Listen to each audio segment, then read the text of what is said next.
अस्सलाम वालेकुम जी। GGL Ghani global holding limited जो है इसके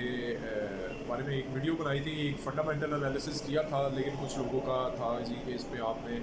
बड़ा सरसरी सा डिस्कस किया है, इसको इन डिटेल डिस्कशन करिए। तो मैंने उस पर थोड़ी सी एक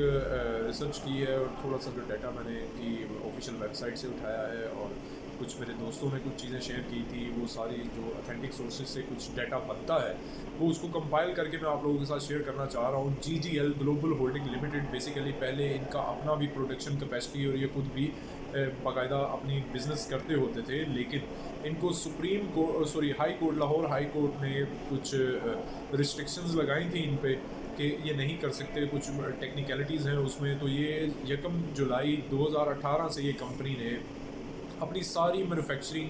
अपनी कैपेसिटीज़, अपने एम्प्लॉयज़ राइट्स, हर चीज़ जो है ये अपनी सब्सिडरी कंपनीज़ को ट्रांसफ़र कर दी। तो जिसमें अब सब्सिडरी कंपनी में जो है गनी केमिकल इंडस्ट्रीज़ लिमिटेड है, और इसके अलावा भी एक और भी है। मैं अभी आपको फर्दर भी इनका डिस्कस करूँगा कि कंपनी में और कौन कौन सी चीज़ें हैं, लेकिन मैं आपको ये बताता चलूँ कि जब ये इन्होंने अपना वो सारा उधर ट्रांसफ़र कर दिया तो इवन एडमिनिस्ट्रेशन सब कुछ, इसके बाद इनका काम सिर्फ ये रह गया कि अब अपना बिजनेस ये नहीं कर सकते,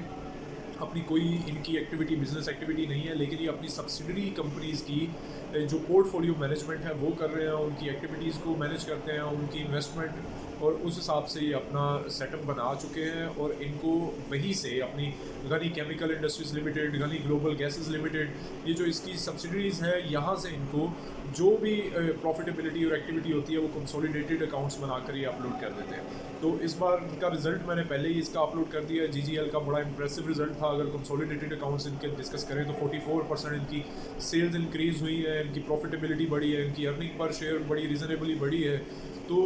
जो है अगर हम फर्दर इसका देखें तो ये कंपनी ग्रोथ के पॉइंट से, इसके फ्यूचर के पॉइंट से देखें तो ये कंपनी बड़ी ग्रोइंग फेज़ में है। और मुझे ऐसे लग रहा है जिस तरह से ये तेज़ी के साथ अपना वर्किंग कर रहे हैं और प्लान कर रहे हैं और बार बार बता भी रहे हैं,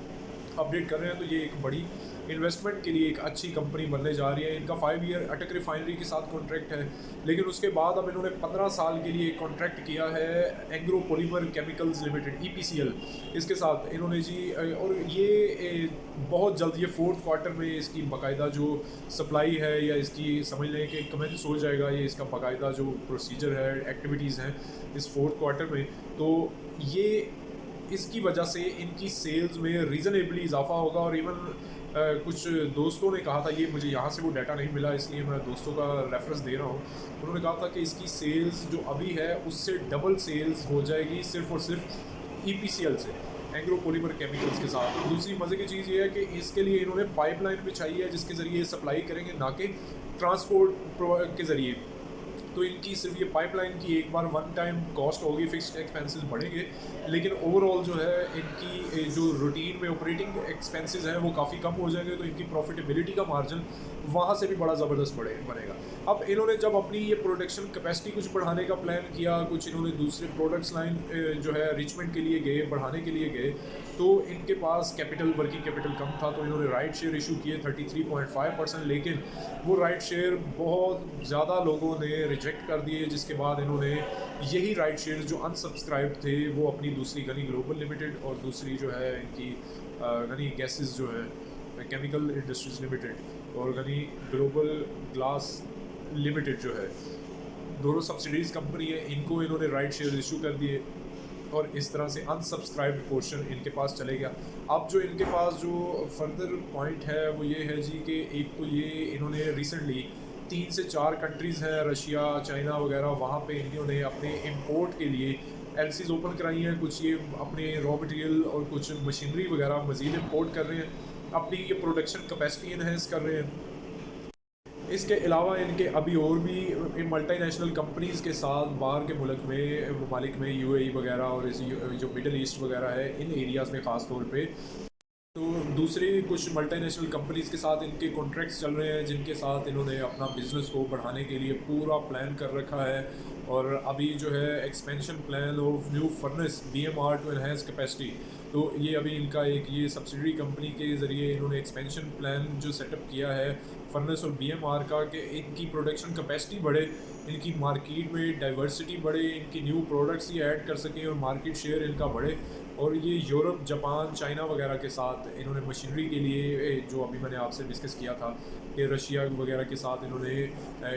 एलसीज ओपन कर रखी हैं ताकि ये अपना बिज़नेस और प्रोडक्ट लाइन एनहेंस करते हुए अपना प्रॉफिटेबिलिटी बढ़ाएं। तो अगर ये सारी चीज़ें देखें और इनकी तेज़ी के साथ ग्रोथ देखें और फिर इस क्वार्टर का जो रिज़ल्ट इन्होंने दिया है 44% सेल्स इंक्रीज़ प्लस इनका जो प्रॉफिटेबिलिटी है वो बड़ी रीज़नेबली बड़ी है। तो जो है 2000% अप्रोक्सीमेटली इनका profit, net profit after tax जो बढ़ा है, तो ये एक बड़ा रीज़नेबल ब्रेक थ्रू है। और इस हिसाब से लगता है अब इसकी अगर दोबारा से हम ये सारे फैक्टर्स देखते हुए देखें कि इसकी टारगेट प्राइस क्या हो सकती है दिसंबर 2021 तक, और ये सारे प्रोजेक्ट्स तेज़ी से कंप्लीट भी हो रहे हैं, तो इस बेसिस पे हम कह सकते हैं कि ये 32 से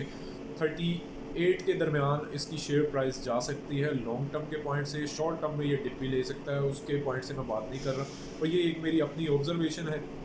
इस पे आप अपनी खुद भी रिसर्च करिए, उसके बाद बाइंग करिएगा। ना मेरी तरफ से बाइंग कॉल है ना सेलिंग कॉल है, कि मैंने अपना एक डाटा और इन्फॉर्मेशन और कुछ अपना ओपिनियन शेयर किया है। बाकी जो इनके रिजल्ट और फंडामेंटल एनालिसिस है वो आप देख सकते हैं, जीजीएल की एक वीडियो मैंने अपलोड कर रखी है, वहाँ पे आपको ये सारा डाटा इजीली अवेलेबल हो जाएगा।